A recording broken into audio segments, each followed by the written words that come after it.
Good afternoon, everybody. My name is Kazimir Kakelka, and I am the regional manager for Italy for Macmillan. I'd like to thank you all for coming this afternoon, and I'd also like to thank Mondadori Education for helping us organize this. This afternoon, we have a teacher trainer and materials creator with a specialization in SEN, special needs materials. Her name is Laura Broadbent, and she'll be discussing some ideas with you this afternoon. We will have a few minutes for Q&A at the very end. So if you have ideas, just write them down. She will be monitoring comments in the meantime. But in any case, you'll also have some time if she isn't able to get to the questions before that. So Laura, I'll pass the mic on to you, and have a nice, enjoy this. So, thank you very much. Thank you. Thanks everyone for joining. There we go. Perfect. We've got the slides. Lovely to have you all with me and for the next hour. So as Kazimir suggested, we are going, here we are, to talk about today differentiation. So how to support and challenge all of your students in the classroom. So from what I understand, a lot of you are teaching in state schools across Italy. So if you do have any questions during or at the end of the webinar, as Kazimir said, do just put them into the comments box and then we can discuss them as well. Okay, so first of all, I imagine a lot of you have quite large classes, and within those classes, you have a real range of students. And when we say range of students, we don't just necessarily mean different abilities with what the topic of the class is. So, of course, if they're in the English class, the level of English, but it's also the other things that your students bring into your class.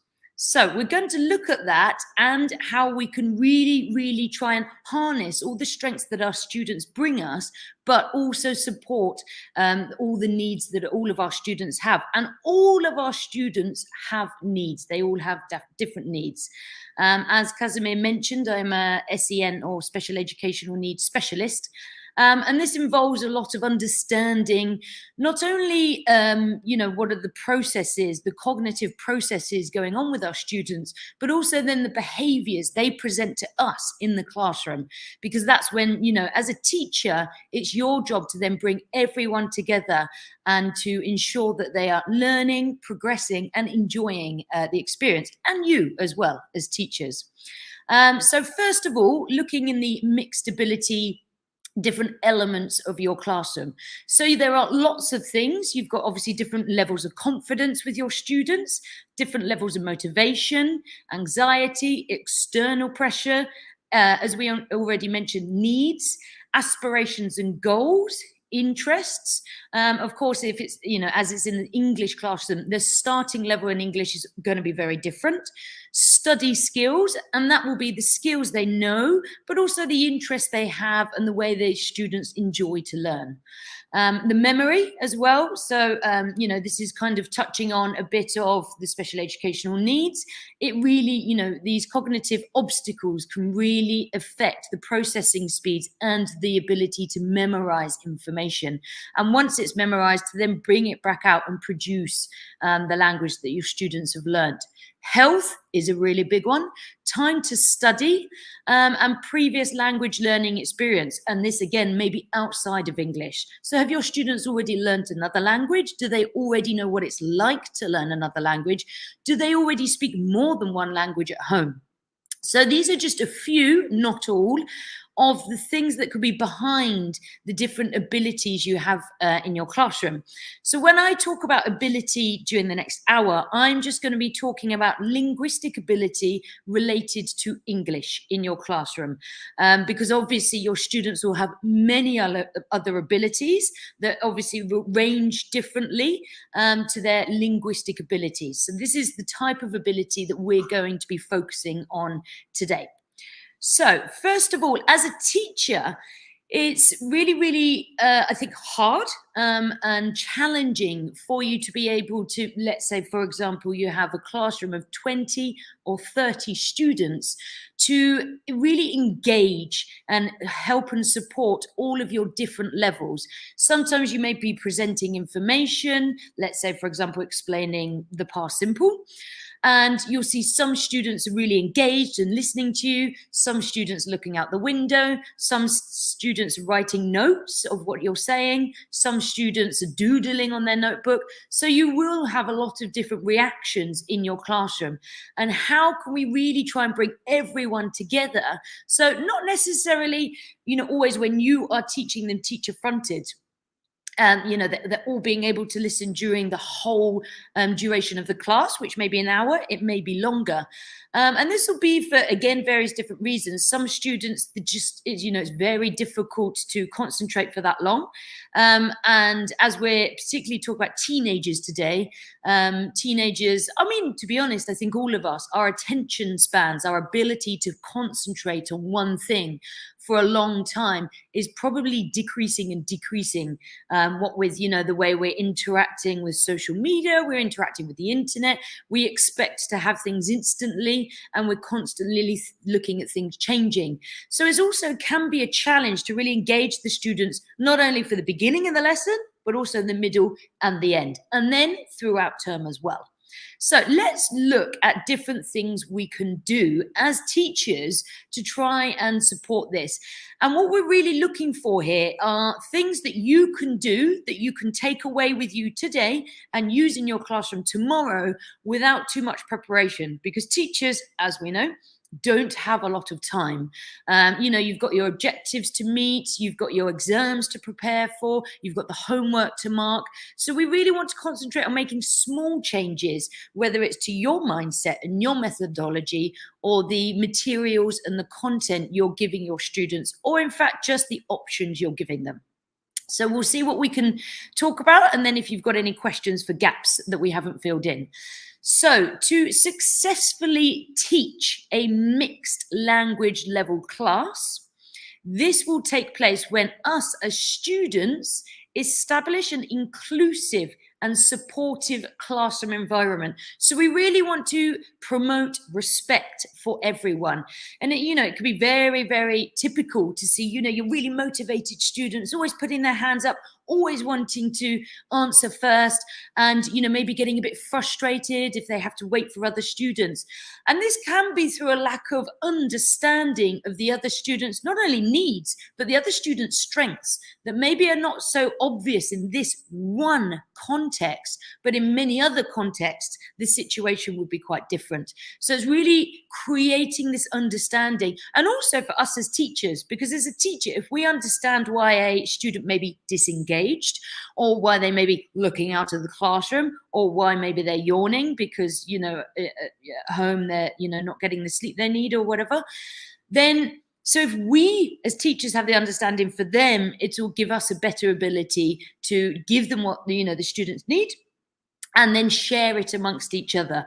And also, this is just a really, really useful life skill. Second one, to have and communicate the expectations of all learners. So it can be extremely easy to, always ask questions to the students who are really motivated and know the answers and want to answer.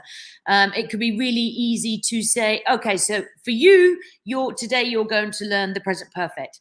And we need to make sure we show these expectations, and they need to be high expectations for every single student in the class, because every single student is told, right, I expect you by the end of this week, term, year to be able to do X, Y, and Z. Then it'll really motivate and inspire that student. Okay, I'm expected to do this. I've been given this expectation and I'm going to meet it. So it really helps, provide value to everyone in the classroom. The third one is to make our content meaningful and engaging. And this doesn't only mean our handouts, our student books, our workbooks. It could be the photos we bring in. It could be the questions we ask. So content not only on the paper, on the page or on the screen, but also the content coming out of our mouths and the content coming from our movements, our communication, our gestures as well. So this is all included. And if that, is engaging, but also supportive and inclusive, that'll really help us as teachers. And then the final one is to build flexibility and choice. So, a classic one is, okay, so today we are going to either, we're going to learn the past simple. So you can either read a text or listen to an audio. So and then students choose which one they do. By having this choice and responsibility, they then take pride in their own learning and they become much more independent learners. And these may be incrementally, bit by bit, gradually going up, but it can really, really make a difference. So as teachers, this is the aim we've got to give to our students. So how can we do this first? So get to know your students. I know you probably see many students throughout the year. So ask them, what are you interested in? You can have students doing surveys in the classroom to ask each other questions. Find someone who likes the same animal as you. Find someone who enjoys the same music as you do. Encourage your students to bring in videos and articles that they are interested in. Not always, okay, so for homework, we've been learning about different types of homes. So please bring in, an article that talks about different types of homes. No. You could also ask your students, what do you like? What do you do in your free time? Tell us about it. And then regularly ask which areas of English they enjoy or they find the most challenging. And this will come up a lot in reflective tasks, but it's also really, really useful. Did you like that? Just to drop that question in sometimes can really, really help. As I mentioned, the expectations for all your students, really, make the expectations up here, but it's just the path that each student takes to get to that expectation will be different and expect it to be different. And therefore we can plan for it to be different and make sure your students know the goals. This is really important to start your class. This is the goal. I'm going to say it, but I'm also going to write it on the board behind me and I'm going to leave it there for the whole class. And maybe if there's time at the end, do you think we've met this goal? And asking your students. And then finally, so the positive classroom culture and these texts and the content is what we're really going to look for here. So what we really need to instill in our learners that difficulties and making mistakes are a sign of learning. They'll often say, let's say you're riding a horse, if you don't fall off, you're not pushing yourself hard enough. Quite an extreme example, but the idea is making mistakes is good. And finding things difficult is good. If everything was easy, we wouldn't be learning and we wouldn't be challenging ourselves. So to really, constantly say this during the classroom and model it as well. Make mistakes yourself. And when you make mistakes, say, I've just made a mistake, but I'll change it, or if they ask you a question, I don't know, I'm going to find out. So these, modeling these things as a teacher and being honest and showing how you yourself can challenge yourself to learn is really, really important. Grouping in pairs. So really, really useful to have lots of different groupings in your class.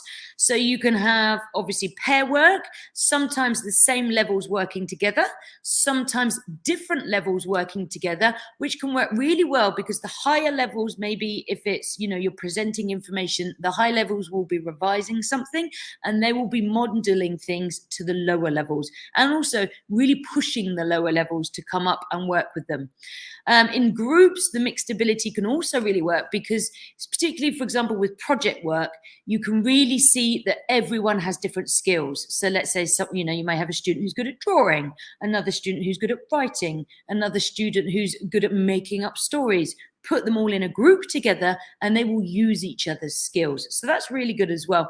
And so having them change these groupings regularly is a really, really good way for them to expose each other's strengths and skills to each other. And that'll start building that understanding and respect that we mentioned at the beginning. Differentiated presentation and production. So the ways you present language and new concepts needs to be very varied, and the ways you ask your students to produce language also needs to be varied. So we'll go through and we'll talk about different ways you can do that with your students. And this real mindset, a growth mindset, which, obviously, according to research, is based, or this type of research is based on 3 different principles. So we've got trust, again, as we talked about, this respect and understanding within the classroom. Co-agency, so really taking responsibility for their own learning and then looking after each other's learning as well. And then the ethics, so respect, empathy, compassion. Building these things into our class can really, really help with these mixed abilities and making everyone feel equal. Okay, so a really good way to do this is to look at use a universal design for learning. And this essentially means an approach to learning that's really useful for everyone. So there, as we mentioned already before, multiple means of presentation and production. We've already got here numbers 2 and 3. So number 1 is multiple means of engagement. So how are you going to draw your students' attention in? And really grip them. So first of all, incorporating their interests, as we said, maybe surveys, asking them to bring things in and incorporating that into your class. So again, let's say we're doing the past simple. So talk about what you did that you did enjoy last week and what you didn't enjoy doing last week. So just so that they know, your students know you're taking into account their interests. Also, these are things that your students want to talk about. Your students want to talk about themselves and they want to talk about what they're interested in. So this is the most useful language for them to learn at this stage as well. And then again, those goals, they need to know the goals and they need to know them clearly and they need to be high for everyone. And then the presentation. So these could be lots of different ways and we will go through and look at specific examples. But as an example, texts, pictures, charts, images, audio, video, games. There are many, many different ways. And then the production, again, how are your students going to produce the language and complete the tasks? And again, just as it says here, you need to be flexible with times. Some students will just take longer to complete tasks than others.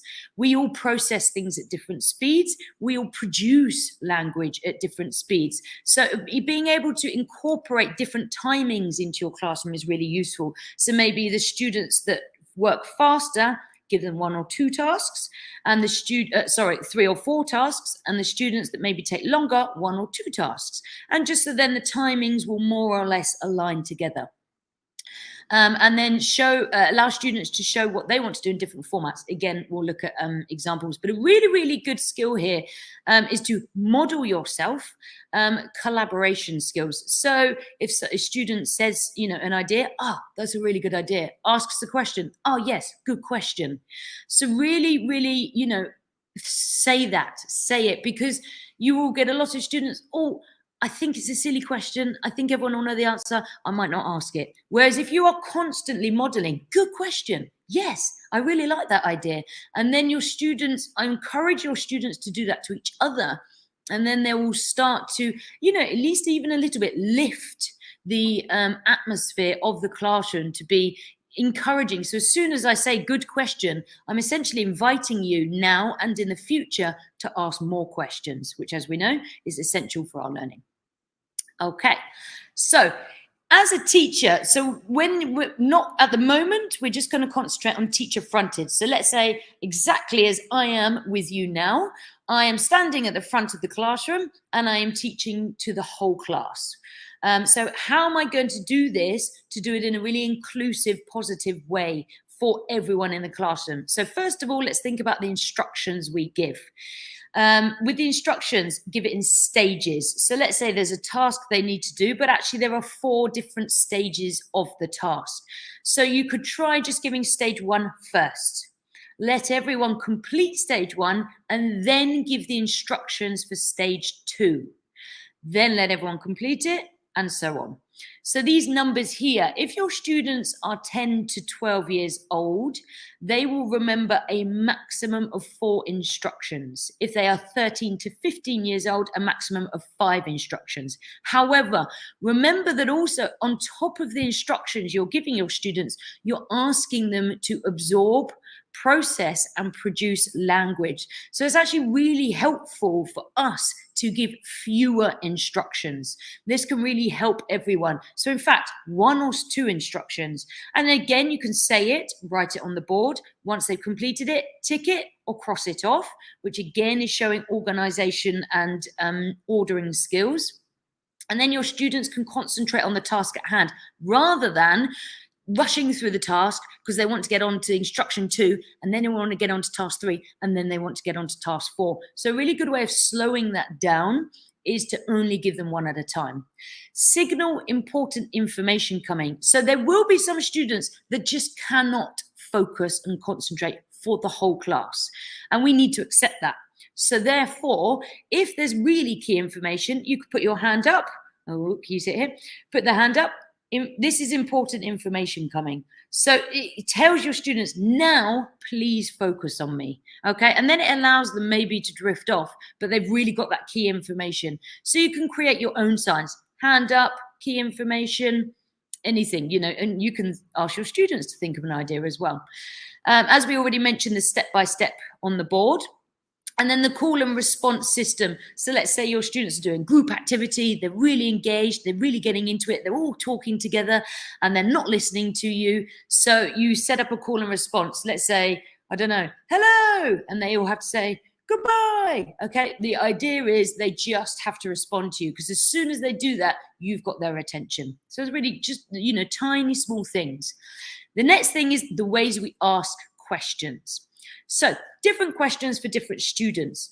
Let's say, let's say we're a few weeks or months into the term, you know your students now, you've observed them, you've maybe noted down a few things, and you kind of have an idea of the ones that, you know, able to, you know, got that really quite high linguistic ability, and the others that just find the language a little bit more difficult. So let's say sometimes you can ask the class, you know, as a whole, a question, and you'll get some students asking, some students not. So you can directly ask students. Now, if you directly ask students, if it's a lower level, ask a closed question. Could be yes, no. It could be true, false. It could be something else, but closed. And if you've got a higher level student, you can ask an open question. What do you think? Or, you know, things like that. So just a different type of question that requires different levels of cognitive thinking and direct them. But they are still giving you information that will meet the same aims. Another one, just to equalize your students when you ask the whole class a question, is to ask everyone to take a deep breath before answering the question. So you ask a question and the rule is they have to breathe in and breathe out and then answer the question. And the reason we do this is it stops the really, really keen ones to do this and makes them sit still. It also, the ones that are finding it a bit harder, they don't see that. But also, as soon as we breathe carefully, it allows the brain to get unstuck if it's got stuck. So it can bring the panic down and it can make the processing system and the brain work much better. So then that just helps all of your students actually able to answer the question better.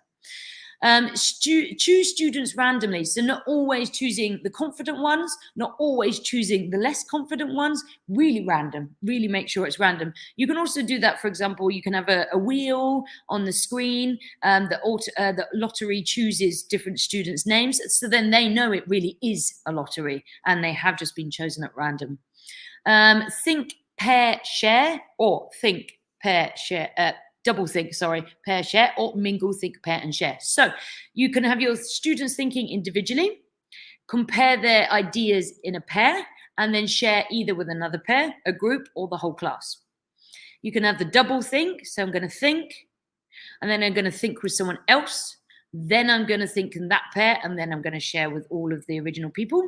Or mingle. So I'm going to walk around the classroom. I'm going to discuss ideas or answer the questions. Then I'm going to think about the answer. So this is a really good one because it helps students see different answers, and then they think on their own afterwards because it teaches them to take into consideration all the other points of views and answers. Okay, so what do I think the answer is? And then get into pairs and then share it. So having these different organizations and structures can really help. And again, changing them around a lot. And also, accept more than one answer. A lot of language questions, there isn't necessarily just one answer. You can have many different answers, particularly if it's on topics, concepts, meanings, interpretations, and encourage those many answers. And also the way we just give an answer, we can word them differently, but it's exactly the same thing. And another one, either if your students have really small whiteboards each, or they just have a piece of paper, which is absolutely fine. And you can either answer a closed question or a really, really short open question. So let's say, for example, what is the, I'll stick with past simple for the webinar. What is the past simple of walk? Now, no one can speak, but everyone writes it down and then holds it up. And you hold it up so that no student can look at anyone else's answer, but you can see as the teacher all of the answers. So this is a really helpful way of seeing the answers, but really avoiding this comparison. Okay, so questions. How many questions does a teacher ask each day? 400 questions. This does include, how are you? Are you well?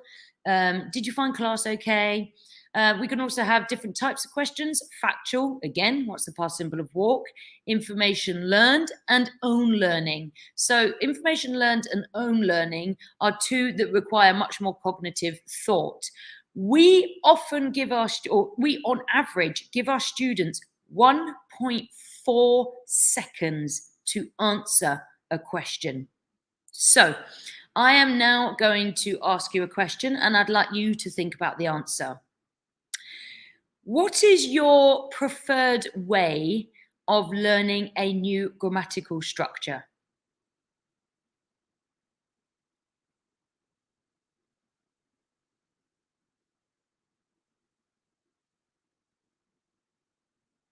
Now I'd like you to write your comment or the answer in the chat box.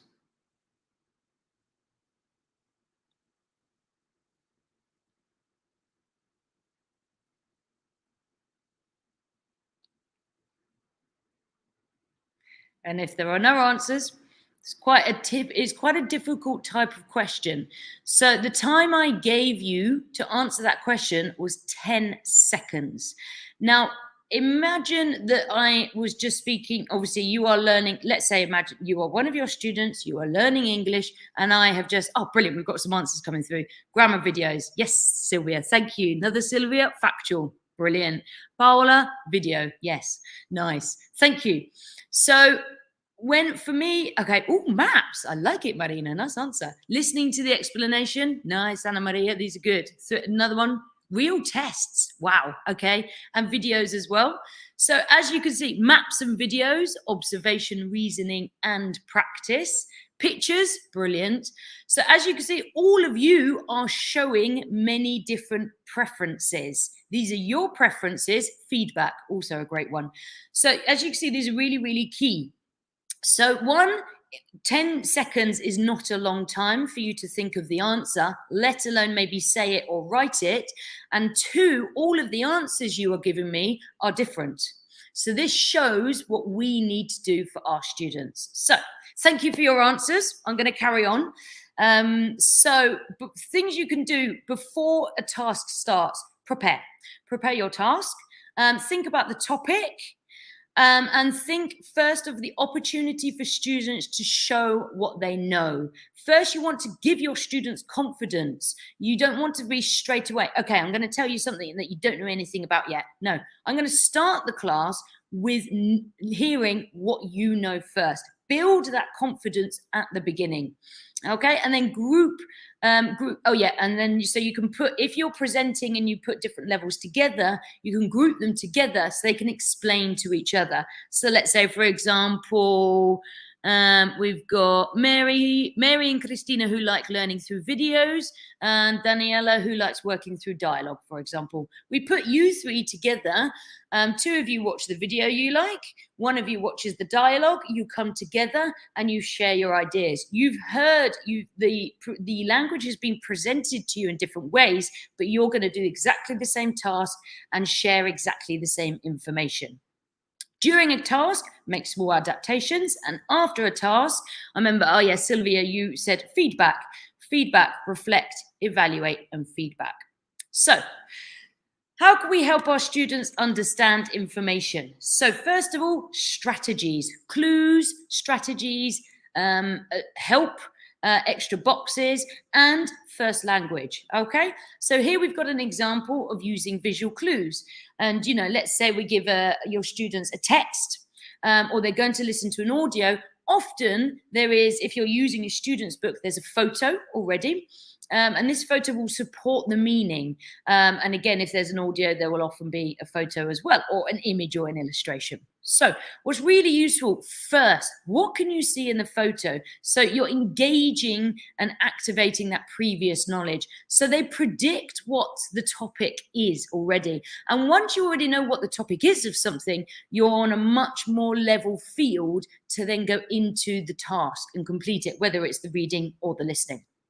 Okay, as we can see on the right here, that glossaries are really, really useful to provide for your students. And these can be obviously with the Italian translation, or it can be with an English definition as well, or an Italian definition. So just having that support that you would give to some of your students or all of your students. And the way to give choice and flexibility is, here is a glossary if you would like it. Take it if you want to use it. Okay, so give your students the choice. What can be useful here is translating sentences. So making your students aware of the differences in language actually makes them reflect on language a little bit more profoundly. So let's say they're translating one sentence from English to Italian or Italian to English, and they say, oh, wait a minute, but you know, that word there is then behind that word in English compared to Italian. And that rule goes into the brain, and the brain will then think next time, I remember the order is different. So seeing the comparison between the two languages can be really, really helpful for your students to just understand the information in the first place.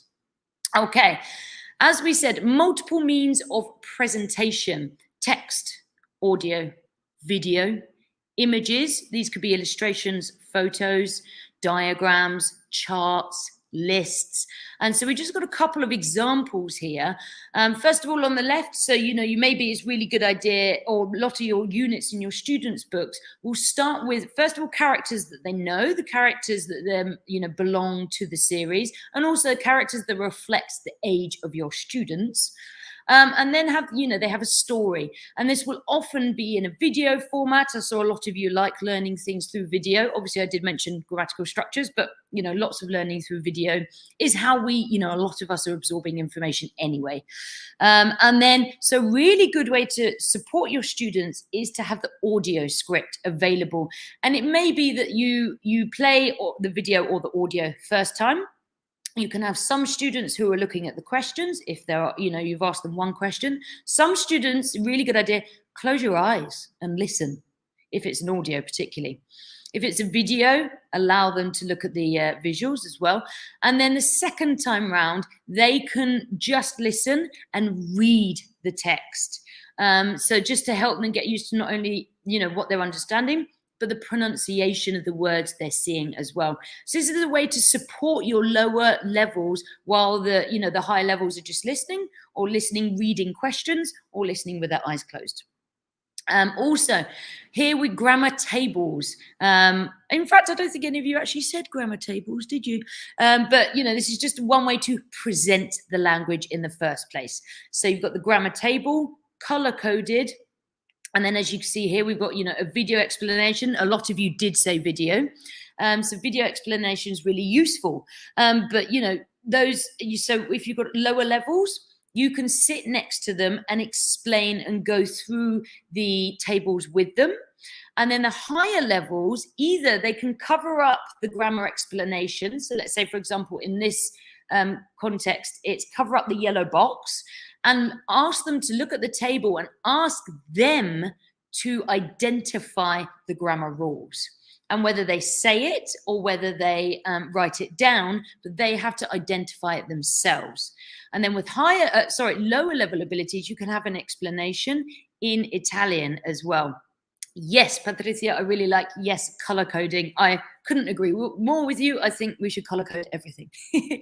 Also, these colors particularly are very carefully chosen. So for students generally who have special educational needs, particularly dyslexia, not all students, but percentage-wise, the higher percentage of students that can read better, because the brain can read and focus on words better, is if the page has a very pale yellow, like this yellow, or pale blue background. So that's why these colors are chosen. And also you can, I think with your handouts and your printouts, you can use that type of color paper.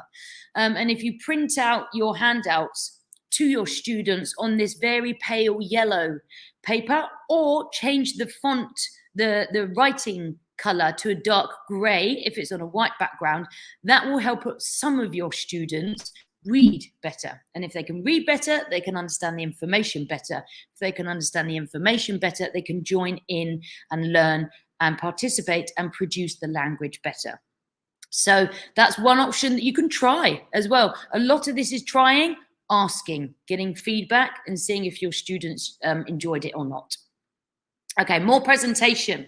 So as we can see, lots of diagrams, mind maps, diagrams, really visual ways of presenting. So also when you are presenting language, okay, now let's say you're doing vocabulary, and let's say you're doing the different parts in the house. And when maybe you can ask, at the beginning of the class, okay, so which parts of the house do you know already? Again, maybe breath in, breath out. Ask your students for the answers. And as they're writing, you can put it into a mind map on the board or on your screen. And so therefore you are modeling, putting mind maps for your students. And by modeling this, your students will be learning, okay, because, if we write things in lists on the board, students will naturally write things in lists on the board. If we write things in diagrams, students can write things in diagrams. And for some students, it'll work a lot better than for others. And again, you can change it. Some days you could do lists, some days you could do diagrams. But a really key thing is whenever you write a word, say it as well.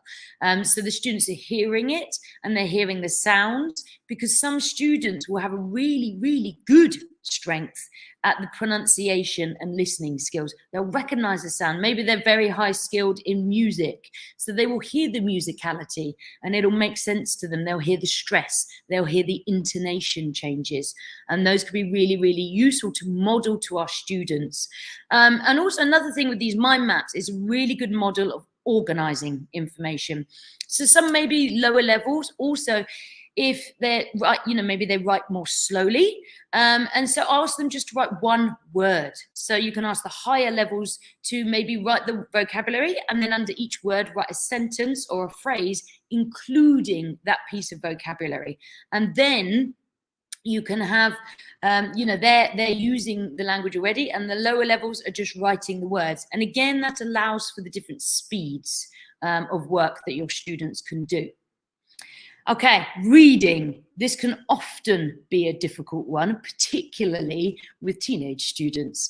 So how can we help your students? So here's an example from one of the student books. So we've got, this is actually a CLIL page, which CLIL, obviously context learning, is really, really useful. So this is how we engage our students. We choose a topic first. We interest them, capture their imagination with a story from somewhere else in the world. Capture them first, and then see if they know anything about it. And then they are going to read about it. So how can we make our reading texts really, really available to our mixed abilities? So first of all, pre-teach some of the vocabulary and leave it on the board. So that can basically serve as a glossary for your students that's on the board. Activate previous knowledge. Again, maybe that's based on the photos. Maybe if it's a film, ask them about the film. Maybe if it's a book, do the same. And then here we can, so for the supporting, when we're asking your students to do, I'll jump. Creating alternative text. So if you have time and you want to create a slightly alternative text, you can take maybe half the text and just change some of the words for a simpler synonym. Or you can add a glossary, as we already mentioned, or if there aren't photos, or you want to add more photos, add more photos. Okay, and these don't actually have to be on the text. They can be photos that you bring into the class and show before your students read the text. And then once you get your students to do tasks based on your reading, you can provide the answers maybe in a mixed up order, or you can provide them the answers, kind of all together at the top. Put in a couple of distractors if you want to make it slightly more difficult. And then your students are essentially matching the answer to the question. So it's just a slightly more supported version of answering the questions. If there are open questions in your textbook or your materials, you can change them into multiple choice questions. You can also break your text into sections. So as we can see here, we have 4 paragraphs. So you can maybe just have 1 or 2 questions after each paragraph.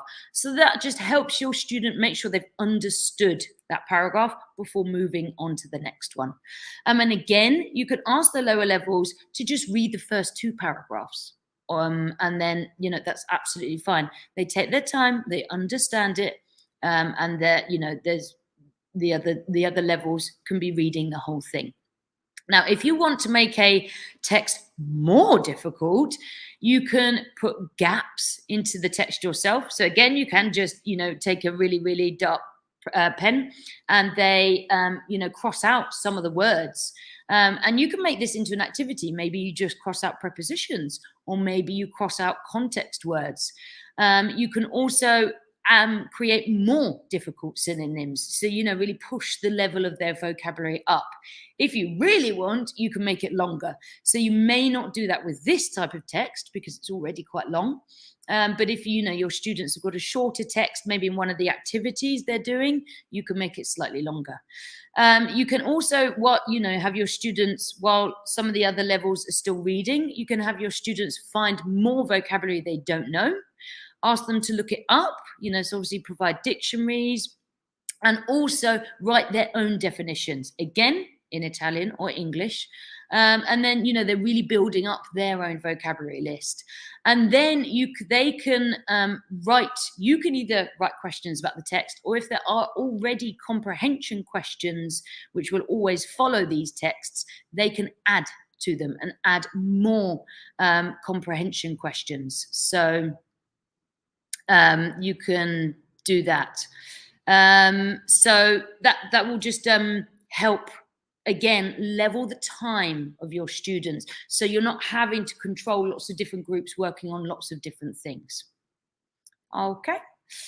So other things, again, with the supported, you can add more images. You can also add Line numbers. So let's say there are questions, comprehension questions. And so with the questions, you can just write the line number where they can find the answer. So it just helps take your student to the correct place. Okay, again, to make it more difficult, you can ask open questions. What do you think of? Where did this character do this action? Okay, also have fun with the text. You can ask your students to reduce it. So you could say, okay, you could read this text or this paragraph, and then you have to summarize it or change it in 2 sentences or 20 words maximum. So the skill there is to get all the ideas down into a small piece. Okay, tell your story in pictures, as a comic, as you know, lots of different pictures. They can tell it, they can act it out. It could become a drama. Visualize it, describe what it feels like, what it tastes like, what it smells like. Really bring your students into the text. So these are other things you can do just to engage your students in there. When listening, as we mentioned before with the, kind of unit openers we often have, or providing the audio script is really, really good idea. And here, what you can see is really good. You can actually take the lines of one character or any characters you want to away. And what you can do with this is you can ask your students, maybe put them into same or mixed level pairs, and they choose one character and they just say it to the other person. They practice speaking it themselves. Okay, so it can be very distracting to see all of the text when they actually only need to concentrate on one character. So just being able to take that away is really, really easy. And if you wanted to do that yourself, they can just put strips of paper on the character's side. So it's really useful. They hear it and then they recreate it themselves. Also, you can ask them to do it in, different ways. Imagine the characters just had a really bad day. How would they speak? And then, let your students have fun with that as well. Again, the same, pre-teaching vocabulary, activating your prior knowledge, discuss your questions before answering. So as we mentioned, the think, the double think, the mingle and think options, they really, really help students to think about things, share things, and then give answers. Gap fills with with lower levels, provide some of the answers, put some of the answers in so they're just doing fewer. They are still identifying key information. Okay, Nicoletta, I'm just going to see. I have a question about reading. You can answer at the end if you want. Nicoletta, if that's okay, I'm going to carry on just because we don't have much time left. And please remember your question about reading at the end. And so active listening tasks is a really, really good one. So listen to what your student says and then tell them back what they said, because it's so common for all of us to listen to someone speaking and just think about what I'm going to say in response. So then actually we don't hear what they've said. So really good activity is you don't need to respond to your partner, but you need to say or summarize what they said to you. Okay, so it's really, really good activity. And again, it calms the brain down because all I'm doing is concentrating on the other person, not my own questions. Okay, so these are just some good things. And again, the true, false, closed questions for your lower levels. Multiple means of production. How can we get our students to, give the lots of different ways? Choice menus are a really good idea. So as these diagrams show at the bottom, Venn diagram, writing things down, analyzing things, talking about things, or doing kind of mindfulness activities to, again, allow the cognitive processes to work. And so you can create your own choice menu. You can have your students create a choice menu, or you can just write these words on the board. So let's say, again, past simple. They've just learnt the past simple. How are they going to show the past simple to you? Okay, you're going to do a Venn diagram. You're going to either discuss or write down what you and 2 other people, so groups of 3, did last weekend. Put it into the Venn diagram, just phrases or simple individual words. And then which activities that everyone did goes in the middle, just a visual way of doing it. Writing it down in lists is another option. Discussing it. Mindfulness activity. Go back to your favorite moment last week. Where were you? What did you do? Who were you with? Okay, so we're using the past simple, and it's just thinking of a really nice, positive and calm experience for the students to then be able to think about their activities. Think about their language. Okay, so choice menus is a really, really good way to give that flexibility and element of choice to your students. With the writing, always a fun one. So pre-writing, pre-thinking questions. What do I already know? Again, pre-activating our knowledge. But what is my purpose? What do I want to do? Why even am I writing? Your students, your teenage students will ask that a lot. So really good ways or, things to try with your students. Again, as we can see an example here, first, look, think, prepare, write, and check. 5 steps that go into your writing. And if you can really instill these 5 steps going into your writing, that will be really helpful for the students, because we all know good writing comes from good planning. If we've got the planning good and we've got the checking good, we're okay. Okay, so it's a really nice way to support your students and help them through. How else can we help your students support them? Highlight keywords. Okay, so highlight keywords either in the model text, if your students have a model text like we can see at the top here, a key pal message. Highlight keywords. Also, highlight keywords in the instructions. So write a message to a key pal. Highlight write. Okay, follow the steps. Okay, so that again just focuses the brain onto the key points they have to do in the question. In the task, sorry. Divide the planning, writing, and checking into stages. Again, we keep coming back to these stages. And give different sections to write. Maybe they don't need to write the whole thing. Higher levels can write the whole thing. Lower levels can focus on the beginning. Give them a word count and planning time. So if you make planning important and you give specific time for planning, your students will begin to value it. And then give a word count. So we don't want pages and pages from any level student. We want, for example, 100 words, no more, and not much less. Okay, so it's something to do.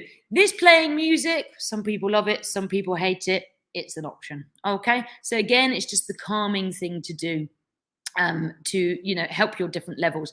Lots of these things are just to try, get that feedback from yourself, but also from your students. Different ways to write. Okay, so as we can see in the bottom right here, an example, my key pal message. Here are 2 different types of support. Okay, so the first one on the left, it has smaller gaps. So if you provide smaller spaces for your students to write in, the lower levels won't feel like they need to fill up so much space. And if you give more larger or longer gaps to the higher levels, they have more space to fill. And it's as simple as that. Just having the different space that they are expected to write in, but they're writing actually the same thing, can make a very, very big difference. And again, we've got the visuals here. So rather than writing a list or writing long paragraphs, they can write sentences in the correct order, as we can see in the top diagram. And they're just separate sentences, and it shows the different parts or sections of your text. So it really visually segregates it for your students. Again, below the Venn diagram that we mentioned before, when your students can just use individual words or phrases. And then in the middle, we've got that kind of the visuals or the comic book idea that your students can use. So use pictures. These visuals can be really, really useful. So with your students, you can say, okay, here are some visual ideas for you. Please choose one or make one up yourself and use this visual to plan your writing. And then maybe some of them will use a different visual to complete the writing, as in the top example, or others will just use it as a basis and write full sentences and paragraphs. So providing these different options for your students, modeling them yourself, can really give them ideas, and also allowing them to use different visuals if they have other ideas is really, really nice independent learning for your students. Speaking. Again, as you can see on the left here, stages. Everything is in stages. Look, think, prepare, and perform. Lots of us hate speaking it may not even be in front of a group, but we're going to have to do job interviews, we're going to have to go to work, we're going to have to do exams, we're going to have to do speaking in our exams. Our students are going to have to be able to perform. So different ways they can do it. Again, as you can see here, they've got to really understand and analyze in different ways, and then having these activities activities for peer review. Peer review is fantastic. It's building this understanding. Give constructive criticism, model it, teach it, and ask your students to do it to each other. Constructive criticism is really, really useful for your students. So we have your pre-thinking in all of those group options that we discussed before, the planning in the different stages, maybe with visuals, and then, maybe you can give them a choice menu. Record yourself, voice note, do a video of yourself, or do a role play for the class, and they can choose which one they do themselves. I've given you an example here of a cube net. Let's say they're going to talk about 5 different things, 6, sorry. So they're just going to put either 6 pictures or 6 individual words or 6 short phrases onto the cube. They're going to stick the cube together, and then they're going to present their ideas using their cube as a support for them. Okay, and again, this could be done recording, video, role play, just talking in front of the class. And again, the visual here is another way of them just having notes, but it's more the planning. It's the planning stage that they can use these visuals to come into their language production skills that they can use. Okay, varying activities. Some of you said maps before, which I really liked. So different maps, different visuals, filling in gaps, matching words to different parts of a visual, writing captions.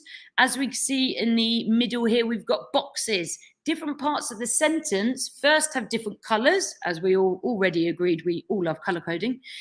So the different sentences, so there is in purple, is aren't, want, etc. is in blue. And then, so the rest of the sentences are in different boxes. This is really useful for your students to see the different ways of creating a sentence. They could just write one word under each box and they've created a sentence. It could be unscrambling. So as you can see here, with lots of the workbook activities, there are different levels. So we've got 1 star, which is for your lower levels, 2 star for your medium levels, and 3 stars for the really challenging higher levels. So already giving these different types of leveled activities, your students are doing exactly the same language things, but they're doing it each with that different path that we mentioned right at the beginning of the webinar, just to be able to give hit those objectives that you've given them. So giving the varying difficulties, but have them all working at the same time together. And then it leaves you to be able to go and support your lower levels. Okay. There are quite a few slides left, so I don't know whether it's better just to stop here and ask questions about what we've talked about until now. For example, Nicoletta's question, or I can carry on talking for another 4 minutes. I will finish this slide and we'll answer Nicoletta's question. We'll see if any more questions come up. So as we can see here, we've got the reinforcement and challenge options. So again, you've got your reinforcement for, and also it's really good for all of your students to do reinforcement. That's really, really useful for having, everyone needs to recap the language. So that's really, really useful. And then the challenge, so, your students that have already finished, complete the challenge, okay? So ways we can reinforce, complete some of the answers. So you can, you complete some of the answers for your students, give them extra time. Sometimes they just need more time and that's it. Underlining, as we mentioned, keywords and closed questions. If there is a true false question, to challenge your students, justify your answer. Why is that true or why is that false? Write your own comprehension questions and ask your students to write open questions and share them with each other. And again, they can do this in mixed or same ability groups and pairs, because again, they can either work together, at the same level, or they can, reinforce and encourage each other. So I am going to just go to the couple of questions we've got at the moment. First of all, Nicoletta's I have a question about the reading. So in case of preliminary or first for schools exam preparation, you can't really make alterations, adjustment, nor make open questions become multiple choice. No, you can't. So when you're practicing this is really more for the reading skills. So it's to help your students get these reading skills to then be able to go to the exams. Your students in the exams, exactly as you say, will have to do the exam format.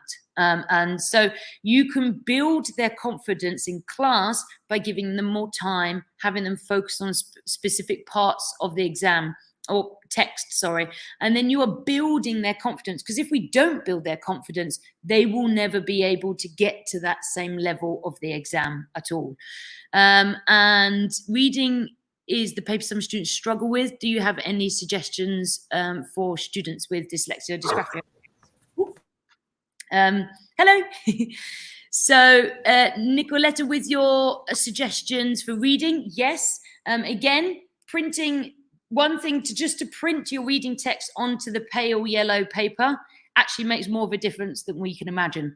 And also having maybe with your questions for your students, have the questions next to the text rather than below the text. They don't have to keep running through the text just to get to the questions. And also allow your students to listen, if it's possible, if you've got an audio version available, listen to the text as well as reading it. Again, they can't do that in the exam, but it's again just to build the skills, the pronunciation, to help them do that. So hopefully there's very small things to help you. And finally, Patricia, I use the strategy of 5 fingers in year 8 to recap the text topic. Fantastic. Yes, that's really nice. In fact, I should do it right now. But yes, recapping 5 fingers, absolutely brilliant, because then it really keeps the things to recap to a limit. And limiting things is really, really useful because it stops students feeling overwhelmed. And, you know, closed questions is a form of limiting as well. So Patricia, great idea. Please keep doing it. It's a really good one. And I will stop there so we don't rush through anymore. And thank you very much for listening. And if there are any more questions in a matter of seconds, I'll be more than happy to answer them.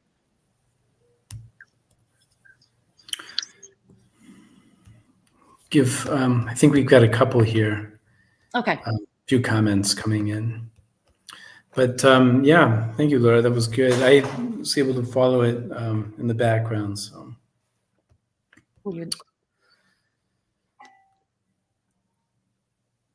All right. Well, I think I'm not seeing a whole lot of questions. I know you had answered a few before. So in any case, I guess that is going to be all from us from today. So thanks everyone for attending. This will be posted online, and we should be sending the slides out, I think, in the coming days as well. So take care, and we'll see you all again soon. Bye-bye.